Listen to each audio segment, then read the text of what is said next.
कहानी की शुरुआत में हम दो चचेरे भाई बहन को देखते हैं जिनमें लड़के का नाम रिचर्ड होता है जो 9 साल का है और वही लड़की का नाम एमी है जिसकी उम्र 7 साल है। ये दोनों रिचर्ड के पिता के साथ एक शिप में होते हैं और घर लौट रहे होते हैं। दोनों बच्चे शरारत कर रहे होते हैं, इसलिए रिचर्ड के पिता उन्हें ऐसा करने से मना करते हैं। तभी वो देखते हैं कि जहाज में आग लग गई है, जिससे जहाज में मौजूद सभी लोग घबरा जाते हैं और चारों तरफ अफरा तफरी मच जाती है। वहाँ धुएं की वजह से कुछ भी साफ दिखाई नहीं देता। रिचर्ड के पिता और कुछ लोग अपनी जान बचाने के लिए एक बोट में शिफ्ट हो जाते हैं। इस जहाज के कुक का नाम पैडी होता है जो रिचर्ड और एमी को अपने साथ एक छोटी बोट में बैठा लेता है, लेकिन आग के धुएं की वजह से उसे कुछ भी दिखाई नहीं देता और वो उनसे अलग होकर दूर चला जाता है। पैडी दोनों बच्चों के साथ समुद्र के बीचों बीच बिना खाना पानी के समुद्र में भटकते रहते हैं। अगली सुबह पैडी और दोनों बच्चे देखते हैं कि उनके सामने एक आइलैंड है। ये देखकर पैडी खुश हो जाता है और अपनी छोटी बोट से वो लोग उस आइलैंड पर आते हैं। यह आइलैंड चारों तरफ से हरियाली, नारियल के पेड़ से भरा हुआ होता है। पैडी द्वीप को एक्सप्लोर करने लगता है ताकि अगर कोई इंसान दिखे तो वो उनसे मदद मांग सके, पर उसे कोई भी नहीं दिखता। अब ये लोग पूरी तरह से इस द्वीप में फंस चुके हैं, मगर पैडी को समझ आ जाता है कि इस द्वीप में जीवित रहने के लिए सारी जरूरी चीजें मौजूद हैं। पैडी को वहाँ पर एक दारू की बैरल भी मिलती है जो जहाज से बहकर किनारे पर आई होती है। जब रिचर्ड खेल रहा होता है तो उसे एक इंसानी खोपड़ी मिलती है जिसे वो पैडी को दिखाता है। ये देखकर पैडी उसे फेंकने को कहता है और समझ जाता है कि यहाँ पर खतरा है, इसलिए वो बच्चों को लेकर दूसरी ओर चला जाता है। रात में जब पैडी शराब पी रहा होता है तब उसे द्वीप के दूसरी तरफ से ड्रम की आवाजें आती हैं। ये सुनकर पैडी तैरकर उस ओर जाता है जहाँ वो देखता है कि एक मूर्ति पर इंसानी मांस का टुकड़ा रखा हुआ है। ये देखकर पैडी समझ जाता है कि यहाँ इंसानों की बलि दी जाती है। वो डर जाता है और रिचर्ड और एमी के पास आकर कहता है कि तुम दोनों मुझसे वादा करो कि चाहे कुछ भी हो जाए तुम आइलैंड के उस तरफ नहीं जाओगे। ये कानून का नियम है, तुम्हें इसका पालन करना होगा। लेकिन बच्चों के मन में सवाल उठते हैं कि आखिर पैडी उन्हें वहाँ जाने से क्यों मना कर रहा है। पैडी कहता है कि वहाँ नरभक्षी रहते हैं जो बच्चों को खाते हैं। रिचर्ड को लगता है कि उसके पिता आकर उन्हें यहाँ से लेकर जाएंगे। पैडी को भी लगता है कि उन्हें बचा लिया जाएगा, पर तब तक वो बच्चों की जिम्मेदारी लेता है और उन्हें खाना ढूंढने और आश्रय बनाना सिखाता है। वो 2 महीनों तक बच्चों को इस जंगल में जिंदा रहना सिखाता है ताकि अगर उसे कुछ हो भी जाए तो बच्चे जिंदा रह सके। एक रात पैडी बहुत ज्यादा शराब पी लेता है और देखता है कि उसका दारू का बैरल समुद्र में डूब रहा है। वो उसे उठाने जाता है और नशे में होने के कारण पानी में डूबने लगता है। अगली सुबह जब रिचर्ड और एमी उठते हैं तो वो देखते हैं कि पैडी वहाँ पे नहीं है। वो दोनों दूरबीन की मदद से देखते हैं कि पैडी द्वीप के दूसरी ओर रेत में लेटा हुआ है। वो दोनों छोटी नाव में बैठकर पैडी के पास जाते हैं। उन्हें लगता है कि पैडी ने ज्यादा पी लिया, इसलिए वो बस सो रहा है। वो उसे उठाने की कोशिश करते हैं पर वो नहीं उठता, जिससे उन्हें पता चलता है कि पैडी ने इतनी ज्यादा शराब पी ली थी कि उसकी मौत हो गई। ये देखकर रिचर्ड और एमी को बहुत बुरा लगता है और वो दोनों अब पूरी तरह से अकेले पड़ चुके होते हैं। एमी रिचर्ड से कहती है कि मुझे यहाँ पर पैडी की याद आती है, मैं अब यहाँ नहीं रह सकती हूँ, मुझे कहीं और लेकर चलो। रिचर्ड उसकी बात मान लेता है और वो अपना सामान पैक करते हैं और बोट में बैठकर द्वीप के दूसरी तरफ आ जाते हैं। ये जंगल उन्हें रहने लायक लगता है, यहाँ भी खाने पीने की कोई दिक्कत नहीं होती है, इसलिए वो दोनों अपना नया घर बनाते हैं। शुरुआत के दिनों में उन्हें संघर्ष करना पड़ता है, लेकिन पैडी ने उन्हें जो सिखाया होता है उससे उन्हें ज्यादा दिक्कत नहीं होती और वो धीरे धीरे इस द्वीप पर जीना सीख लेते हैं। इन दोनों को इस आइलैंड में रहते हुए कुछ साल बीत जाते हैं और दोनों ही अब बड़े हो चुके होते हैं। रिचर्ड अब 21 साल का हो गया होता है और एमी 19 साल की है। ये दोनों साथ में मछलियाँ पकड़ते हैं, फल तोड़ते हैं और एक साथ मिलकर रहते हैं। और रिचर्ड और एमी के अंदर शारीरिक और भावनात्मक बदलाव आने लगते हैं जिन्हें वो समझ नहीं पाते और इन परिवर्तनों से अनजान होते हैं। एक दिन जब एमी नहा होती है तभी उसका पहली बार पीरियड आता है और उसका खून निकलता है। ये देखकर वो डर जाती है और रिचर्ड को आवाज देती है। जब रिचर्ड उसकी आवाज सुनकर आता है और पूछता है कि क्या हुआ, तो वो शर्मिंदा होकर उसे दूर जाने के लिए कहती है। कुछ देर बाद जब एमी नहाकर पानी से बाहर आती है तब रिचर्ड उससे पूछता है तुम्हें क्या हुआ था। उसे लगता है कि एमी को कहीं चोट लग गई है, लेकिन एमी उसे कुछ भी नहीं बताती। इससे रिचर्ड को गुस्सा आता है। उसे लगता है कि एमी पहले उससे कुछ नहीं छुपाती थी, पर अब वो बहुत कुछ छुपाने लगी है। धीरे धीरे एमी और रिचर्ड एक दूसरे के प्रति आकर्षित होने लगते हैं। जब रिचर्ड बिना शर्ट के घूमता है तो एमी उसे देखती रहती है। जब एमी नदी में नहाने जाती है तो रिचर्ड उसे देखता है, लेकिन सामाजिक ज्ञान की कमी की वजह से वो इन सब चीजों को समझ नहीं पाते हैं, क्योंकि ये दोनों बचपन से ही यहाँ फंसे हुए हैं और उन्होंने इस बारे में कभी कुछ पढ़ा नहीं होता। यहाँ पर रिचर्ड मछली पकड़ता है, फल तोड़ता है और एमी मछली पकाती है और कपड़े धोती है। ये दोनों साथ में हंसी मजाक करते हुए खुशी खुशी इस आइलैंड में रह रहे होते हैं, पर अभी उन्हें उम्मीद थी कि एक दिन रिचर्ड के पिता उन्हें बचाने आएंगे। एक दिन एमी को आइलैंड के उस छोर से ड्रम बजाने की आवाज सुनाई देती है जहाँ पैडी ने उन्हें जाने से मना किया था, लेकिन एमी उत्सुक होती है कि वहाँ पर क्या हो रहा है, इसलिए वो अकेले ही वहाँ चली जाती है। उसे वहाँ वही स्टैचू दिखाई देता है जहाँ से खून नीचे गिर रहा था। एमी को लगता है कि ये जगह पवित्र है और ये भगवान का स्थान है, इसलिए वो दौड़कर रिचर्ड के पास आती है और बताती है कि मैं आइलैंड की उस तरफ गई थी जहाँ पैडी ने हमें जाने से मना किया था। वहाँ पर मुझे एक मूर्ति दिखी जो शायद भगवान की थी। पैडी ने हमसे झूठ बोला था, वहाँ कोई नरभक्षी नहीं है। ये सब सुनकर रिचर्ड को गुस्सा आता है। वो कहता है, हमने पैडी से वादा किया था कि हम वहाँ पे नहीं जाएंगे, पर तुमने वहाँ पे जाके बहुत बड़ी गलती कर दी, पर अब से तुम वहाँ पे मत जाना। रात में जब एमी सो रही होती है तब उसे एक बुरा सपना आता है जिसमें रिचर्ड की पानी में डूबकर मौत हो जाती है। वो डर कर जाग उठती है। एमी देखती है कि सुबह हो चुकी है और रिचर्ड उसके सामने खड़ा होता है। एमी उससे कहती है, वादा करो तुम मुझे छोड़कर कहीं नहीं जाओगे। दोनों भावुक होकर गले लगते हैं। रिचर्ड उसे किस करता है और उसके साथ आगे कुछ करने की कोशिश करता है, पर एमी उसे दूर कर देती है। रात में फिर से रिचर्ड उसके करीब आने की कोशिश करता है, लेकिन एमी उसे जाने को कहती है।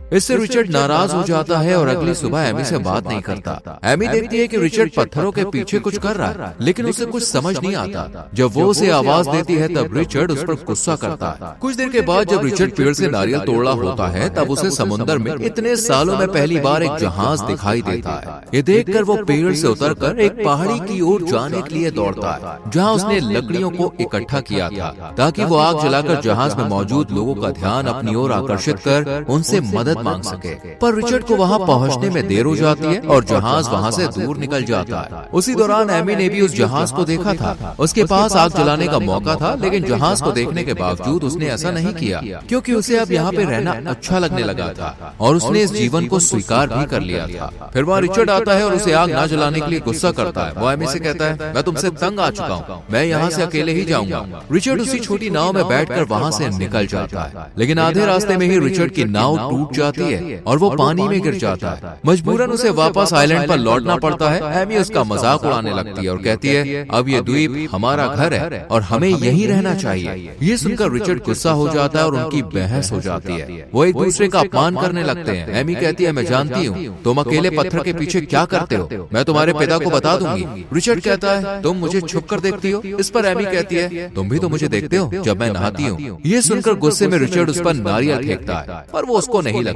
पर जब एमी फेंकती है तो नारियल रिचर्ड के सिर पे लगता है, जिससे रिचर्ड उसे थप्पड़ मारता है और उसे घर से निकाल देता है। वो कहता है, ये झोपड़ी मैंने बनाई है, तुम यहाँ पे नहीं रह सकती, मैं अब तुम्हें खाना भी नहीं दूंगा। जिससे एमी को बाहर ही सोना पड़ता है और उसे खाने का इंतजाम अकेले ही करना पड़ता है। इस समय उसे बहुत दिक्कत होती है और रिचर्ड उसका मजाक उड़ाता रहता है। एमी आइलैंड पर मौजूद उस स्टैचू पर फूल चढ़ाने लगती है और भगवान से प्रार्थना करती है। जब वो समुद्र से अपने आइलैंड में आ रही होती है तब उसका पैर जहरीली स्टोन फिश पर पड़ जाता है, जिससे उसे बहुत ज्यादा दर्द होने लगता है। वो किसी तरह आइलैंड पर लौट आती है। रिचर्ड जब एमी को बीमार देखता है तब उससे पूछता है, क्या हुआ? वो कहती है, मेरा पैर स्टोन फिश पर पड़ गया, इसलिए मैं जहर के प्रभाव से बीमार हो गई हूँ। वो उससे कहती है, मुझे मेरे भगवान के पास लेकर चलो।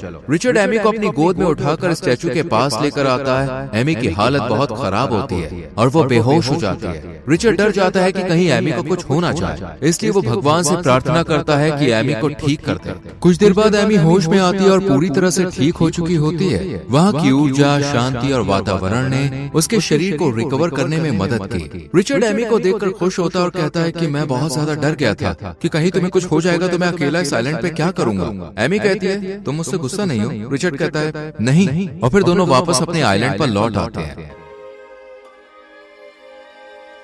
एक दिन रिचर्ड और एमी साथ बैठकर बातें कर रहे होते हैं, तब वो दोनों प्यार से एक दूसरे को देखते हैं और किस करते हैं। वो अपने प्यार का इजहार करते हैं और इंटीमेट हो जाते हैं। ये पहली बार था जब वो इस भावना को समझ पा रहे थे जो इतने दिनों से उनके अंदर पनप रही थी। अब वो इसे एक्सप्लोर करते हुए कई बार क्लोज होते हैं। दोनों को इसमें बहुत मजा आता है और वो एक कपल की तरह इस आइलैंड पे रहने लगते हैं। कई महीनों उनको साथ में रहते हुए बीत जाते हैं। रिचर्ड नोटिस करता है कि एमी अब पहले की तरह उसके पास नहीं आती और उसके व्यवहार में भी अब बदलाव आ गया है। वो एमी से पूछता है कि आप तुम पहले की तरह मुझसे प्यार नहीं करती हो? इस पर एमी कहती है मुझे नहीं पता, मेरी तबीयत ठीक नहीं है, मुझे उल्टी भी हो रही है। फिर वो रिचर्ड का हाथ अपने पेट पर रखती है और कहती है मुझे लगता है कि मेरे अंदर कुछ अलग हो रहा है। रिचर्ड को भी एहसास होता है। दरअसल एमी प्रेग्नेंट होती है, लेकिन इस बारे में दोनों को कोई जानकारी नहीं होती है। रिचर्ड को लगता है कि वो ज्यादा खाना खा रही है, इसलिए उसका पेट फूल रहा है और अंदर कुछ हलचल हो रही है। एक रात रिचर्ड को आइलैंड के दूसरी तरफ से डमरू की आवाज सुनाई देती है। जब वो वहाँ देखने जाता है तो देखता है कि कुछ आदिवासी लोग उस मूर्ति के सामने एक आदमी की बलि दे रहे हैं। ये देखकर रिचर्ड डर जाता है और वहाँ से भागकर एमी के पास आता है। तभी एमी को लेबर पेन शुरू हो जाता है और वो जोर से चिल्ला रही होती है। ये देखकर रिचर्ड जल्दी से उसके पास आता है और डिलीवरी में उसकी मदद करता है। एमी एक बेटे को जन्म देती है और दोनों बहुत खुश होते हैं। वो बच्चे के नाम पैडी रखते हैं। फिर रिचर्ड और एमी बच्चे को अपनी झोपड़ी में लाते हैं। वो रो रहा होता है तो रिचर्ड और एमी उसे खाना और पानी देते हैं, पर उन्हें ये नहीं पता होता कि बच्चे को माँ के दूध की जरूरत होती है। जब एमी बच्चे को अपनी बाहों में लेती है तो बच्चा माँ का दूध पीने लगता है। इसके बाद रिचर्ड एमी को बताता है कि उसने कुछ आदिवासियों को बलि देते हुए देखा था और अगर वो यहाँ पे आए तो वो उन्हें भी नुकसान पहुँचा सकते हैं, और कहता है कि अगर उन्होंने ऐसा किया तो मैं उन्हें छोड़ूंगा नहीं। रिचर्ड और एमी बच्चे के आने के बाद और ज्यादा खुश रहने लगते हैं और बच्चे को बहुत प्यार करते हैं। आइलैंड पर रहते हुए कुछ साल बीत जाते हैं। बच्चा बड़ा होने लगता है। वो उसे तैरना, खेलना और बोलना सिखाते हैं। एक दिन वो सभी समुद्र किनारे गीली मिट्टी अपने शरीर पर लगाकर खेल रहे होते हैं। तभी रिचर्ड के पिता कुछ आदमियों के साथ एक शिप में उन्हें ढूंढते हुए वहाँ पहुँचते हैं, लेकिन जब वो दूर से उन तीनों को पूरी तरह से कीचड़ में सना हुआ देखते हैं तो वो उन्हें पहचान नहीं पाते और शिप वापस ले जाते हैं। जब रिचर्ड और एमी शिप को देखते हैं तो वो ये नहीं जानते कि उसमें रिचर्ड का पिता है। वो शिप को आवाज नहीं देते और चुपचाप वहीं रहते हैं, क्योंकि वो अब इस जीवन में खुश है और वापस नहीं जाना चाहते। उन्हें डर है कि अगर वो लौटे तो उन्हें उस समाज में जाना पड़ेगा जहां उन्हें कोई भी नहीं समझेगा। इसके बाद रिचर्ड एमी और अपने बेटे के साथ बोट से आइलैंड की तरफ फल तोड़ने जाता है। पैडी के मरने से पहले ये लोग यहीं कुछ महीने रहे थे। वो लोग आसपास की चीजों को देखकर अपने बचपन को याद करने लगते हैं। फिर रिचर्ड फल तोड़ने चला जाता है और एमी अपने बेटे के साथ किनारे पर होती है। उनका बेटा खेलते हुए जहरीली बेरी तोड़कर अपनी बोट में रख देता है। ये चीज एमी नहीं देख पाती। वो दोनों रिचर्ड का इंतजार करने के लिए नाव पर वापस जाते हैं। एमी की आंख लग जाती है और जब वो उठती है तो देखती है कि नाव किनारे से दूर जा चुकी है। तभी उसका बेटा एक चप्पू पानी में फेंक देता है। एमी चप्पू उठाने की कोशिश करती है पर वो सफल नहीं हो पाती। वो तुरंत रिचर्ड को आवाज देती है जो तैरकर उनकी ओर आने लगता है। तभी एमी कहती है कि तुम्हारे पीछे शार्क है, जल्दी आओ। रिचर्ड तेजी से बिना चप्पू लिए नाव की तरफ बढ़ता है। एमी उसे शार्क से बचाने के लिए दूसरे चप्पू से शार्क को मारती है, जिससे रिचर्ड को नाव में चढ़ने का मौका मिल जाता है। लेकिन उनके पास अब चप्पू नहीं होता जिससे वो अपने आइलैंड में वापस जा सके। वो अपने हाथों से नाव को किनारे की ओर ले जाने की कोशिश करते हैं, लेकिन पानी का बहाव बहुत तेज होता है और शार्क के हमले के डर से वो तैरने की हिम्मत नहीं कर पाते। उनकी नाव खुद ही समुद्र में आगे बढ़ने लगती है। ये लोग 2 दिनों तक समुद्र में भटकते रहते हैं। उनके बेटे को भूख लगती है, इसलिए वो जहरीली बेरी खा लेता है। एमी और रिचर्ड ये देखकर अपने बेटे के मुंह से बेरी निकालने की कोशिश करते हैं, लेकिन वो उसे पहले ही निगल चुका होता है। दोनों को लगता है कि उनका बेटा मर जाएगा, इसलिए वो दोनों भी बेरी खा लेते हैं। वो तीनों मौत का इंतजार करने के लिए नाव में लेट जाते हैं और बेहोश हो जाते हैं।